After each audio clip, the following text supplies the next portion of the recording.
مدرسة. اصحى اصحى. اول يوم مدرسة. مش عايز اروح المدرسة، عايز انام. مش انت يا بابا، انا. طيب. اصحى اصحى. صحيت في ايه؟ معاك الطابور. طيب صحيت، هنروح المدرسة.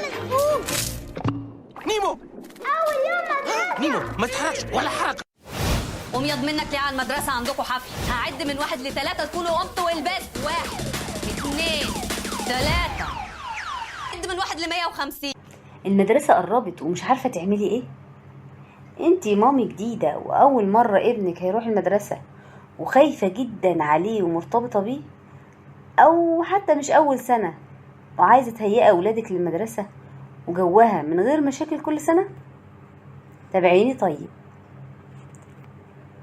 طبيعي بنحس بالقلق والتوتر عند بداية سنة جديدة، سواء انت ام عاملة او لا، وحتى الطفل نفسه بيتوتر اكتر منك بالتغيير المفاجئ في نمط حياته اللي متعود عليها.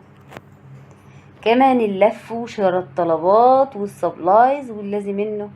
وبعدين ايه ده؟ في طلبات ولازم نجيبها. ليه لازم يعني؟ طلبات الاسياد كل ده الوان؟ احنا حدد هنا مدرسه. انا هقولك بعض نصايح صغنونة جدا من مكاني كمعلمة وبشوف استخدام الاطفال للحاجات دي.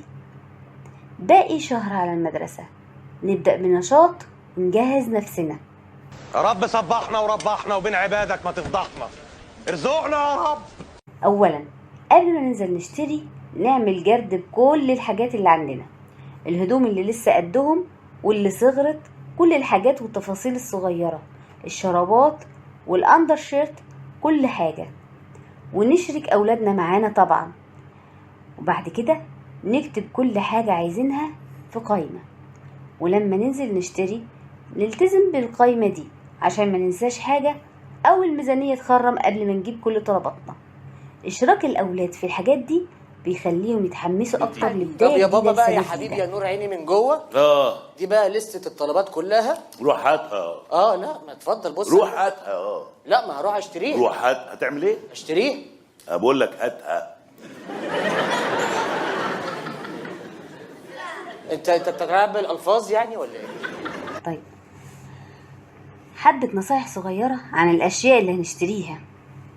الشنطة الترولي مش افضل اختيار، لازم الشنطة تكون مريحة خالص لظهر الطفل، خصوصا الشنطة الترولي لو هيطلع في المدرسة دور عالي او هيمشي في مكان فيه تراب، هيضطر يشيلها على ظهره او على ايده، وهي حتى تقيلة لوحدها حتى من غير كتب.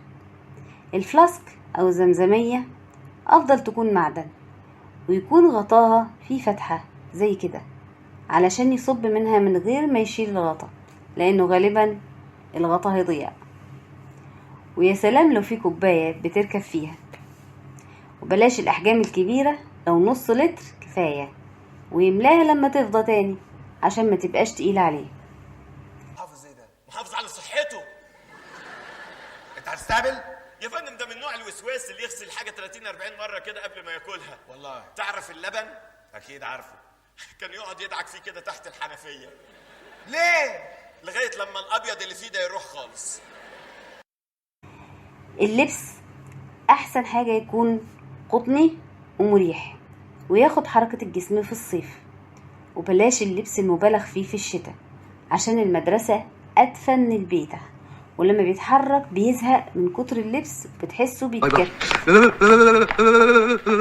انت بتعمل ايه يا عاطف؟ حران يا راجل صور كنت فاكر الدنيا برد؟ لا يا راجل برد ايه؟ فك الدنيا حر جدا. فك. ياه، امال ليه كده؟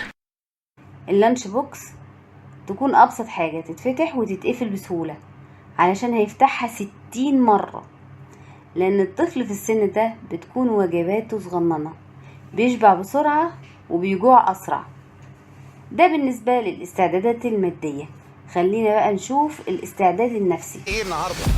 احنا مدرسه محترمه ولا احنا فرع البرنس؟ ازاي النهارده يا هانم الاقي طالب معاه مسقعه؟ الله. كاسكو فو ديت. انا كان نفسي في خطه. خلينا بقى نشوف الاستعداد النفسي، وده الاهم وهدف الفيديو اصلا، عشان تضمني ان طفلك ما يتعبش منك عياط وفرهدة اول اسبوع، خصوصا لو كان طفل مرتبط بيكي ومش في بيت عيلة مثلا نازل وطالع ومتعامل مع اطفال تانيين.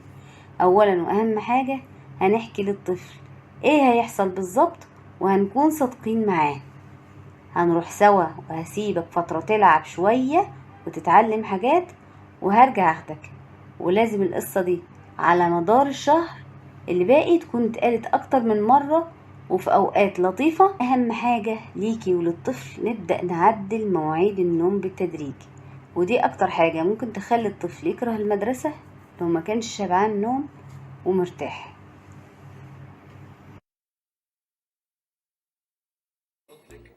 حمادة حمادة يا حمادة، قومي يا تعمل، قومي يا كميلة. حمادة حمادة ونقلل وقت القعاد على التلفزيون والموبايل والحاجات دي، ونبدأ نظبط الأكل ونزود المية والحليب، الأكل الصحي. ولو في رياضة معينة بيمارسوها ياريت يكملوا فيها أثناء الدراسة عشان هتزود طاقتهم وحيويتهم. انت كمان حاولي تجهزي الأكل اللي هياخدوه في اللانش بوكس وتشاركيهم معاكي في إعداده واختياره، علشان بعد كده يرضوا ياكلوه وميرموهوش في الباسكت. مامي ما بلاش بيض النهارده. لا، التلات بيض معروفة. مامي عشان الصبح ما تكونيش مشغولة أو مضغوطة.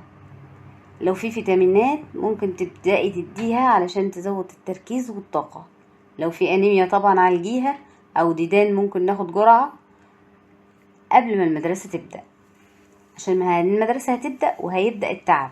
فلو هتديهم تطعيم الإنفلونزا يكون أحسن، بدل ما نتعب ونروح يومين ويومين في السرير ونرجع نتعود وبعدين نتعب. لازم نعزز مناعتهم جدا بالفواكه كمان والخضار والتطعيمات المطلوبة.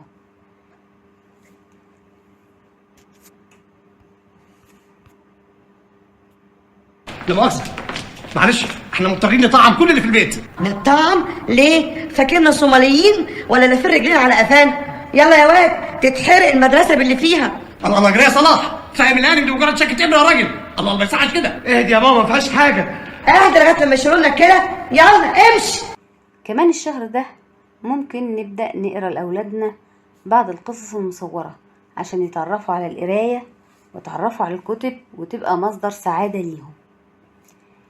أجمل حاجة ممكن تخلي الأطفال يحبوا المدرسة هم الأصحاب.